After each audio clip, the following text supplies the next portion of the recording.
So this is how to play Tranquility The Ascent, the basic mode. There are various expansions and some cards you may see feature a goat, which is another way to play, and various mini expansions that may be unlocked during the campaign. So we're just going to focus on the base mode with campfires and bridges involved.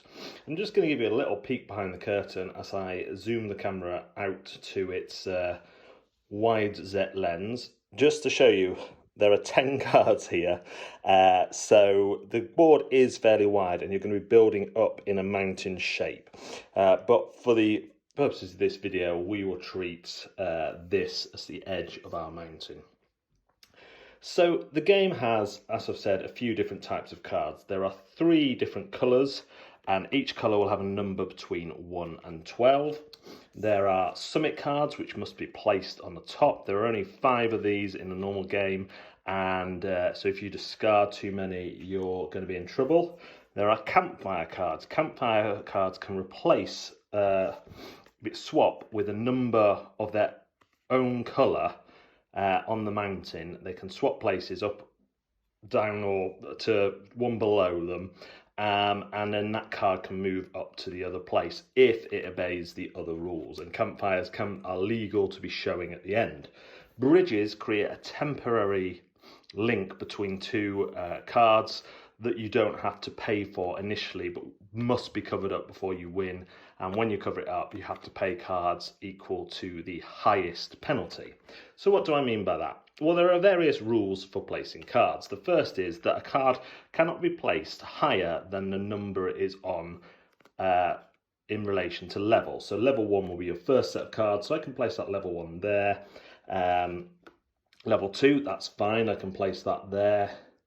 But if I had another number 1, I now cannot place that there because that is on level 2. Easy. When you place a card, you must either place next to an existing card or above a supporting platform of 2 cards. So I couldn't place that one there, but I could place the 5 there. And it's fine for the colours to be matching there. In fact, one variant has you track a green path all the way through the mountain. What you must do from your hand of 5, as well as playing cards, so you'll only have 4, is you must pay a penalty, pay the cost of the difference between those 2 cards. So I could discard a card. Of course, at the start of the game, your low cards are quite valuable and your high ones are dangerous, shall we say, because if I put a 5 down there, I then have to discard 3 cards to pay for it and draw back up. And when a deck runs out, that is one of the losing conditions.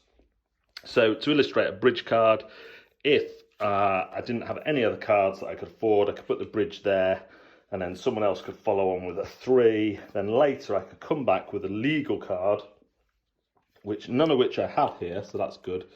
Let's put the black 3 there instead. So the black 3 there, and I could cover this bridge card with that, and I would pay the biggest cost. So in this case, I would pay 1 because there's a difference of 1 between those and 0 between those. As you go, you will of course go up the mountain, playing various cards and paying for them, obeying the various rules, and your aim is to get to the top with a completed mountain, breaking none of the rules, and placing a summit on the top. Of course, remember that is a mini example because when you zoom out, there are more cards here. One of the variants that you may see in the final game, depending on stretch goals, is on the back of here with various numbers on them. And there are, I don't think I've got any goat cards here, but some cards definitely have mountain goats on. So just like Tranquility, the original game, you are going to see a number of kind of slight modular variants that you can add in and change the game slightly, adapting the difficulty and all that jazz. That's how to play Tranquility The Ascent. Tranquility The Ascent takes the successful formula from Tranquility and turns it upside down above ground. I like the shift to the mountain. It gives you some interesting decisions and perhaps I would say is a little bit friendlier to understand than the first Tranquility, because where you can place your cards is a lot less free in one sense, but this focuses your decision space down into this very interesting area where you're deciding what numbers you can afford to use, what numbers you can afford not to use, what you need to keep hold of, what you need to get rid of. The graphic design art is fantastic throughout, even at this prototype stage. And I really like the cards, the way the cards fit together. It is a bit of a table hog, I'll be honest about that. You saw me zoom out. And that's probably one of the biggest issues, actually, is that how much table space it takes up. But it is really rewarding, like building up this mountain rather than, again, in the initial Tranquility, just a kind of square.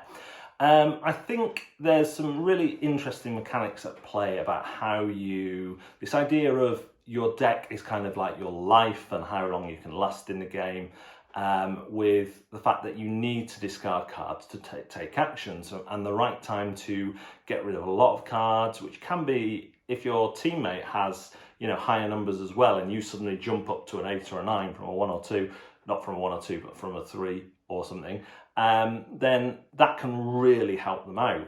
I think the additions of the bridge cards and campfire cards are great little additions. The 3 different colours makes it really tight, and a lot of the time you'll be like, oh, I want to put this card down, but then you just realise it's the same colour. Of course, you can always go up a row, but then might you play the wrong number at the start? You don't have to get rid of any cards, so it's a good way of keeping hold of your cards. It's clever. Obviously, you want your lower cards at the start, and then at the other side, they are easier to get rid of, because once you get past level 1, you can't use level 1 cards. So that's unless you've got anything to bridge. So they're good to kind of just get rid of. They're useless anyway. Getting a summit card early on can be a bit of a pain, and having to use the discard 2 cards is a needed action, but you always feel like, I don't really want to do this, but sometimes you have to.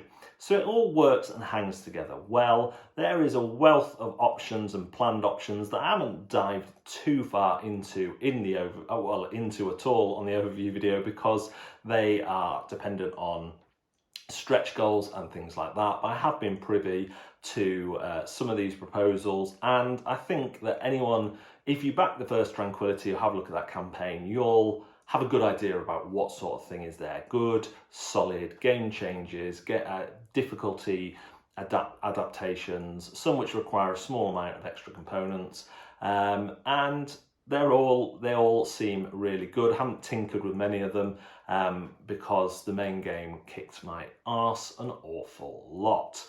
It is worth mentioning that I am providing some banner space in a Facebook group for the Tranquility campaign and writing a newsletter feature, which I will be paid for. And although not directly paid for this video, I have marked it as paid for because of those considerations. So when I'm stating my opinion, please do work out in your own mind whether I'm a trustworthy character or a bit of a wag.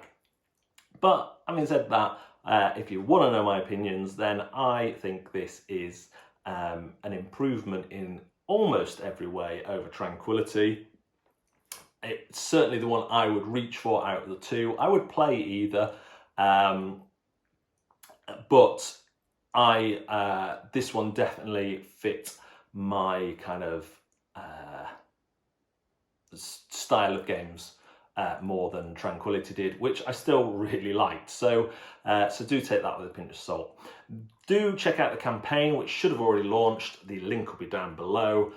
Check that out, all that good stuff. And I will see you again next time on Pads and Pawns. I had to think where I was because I have so many hats.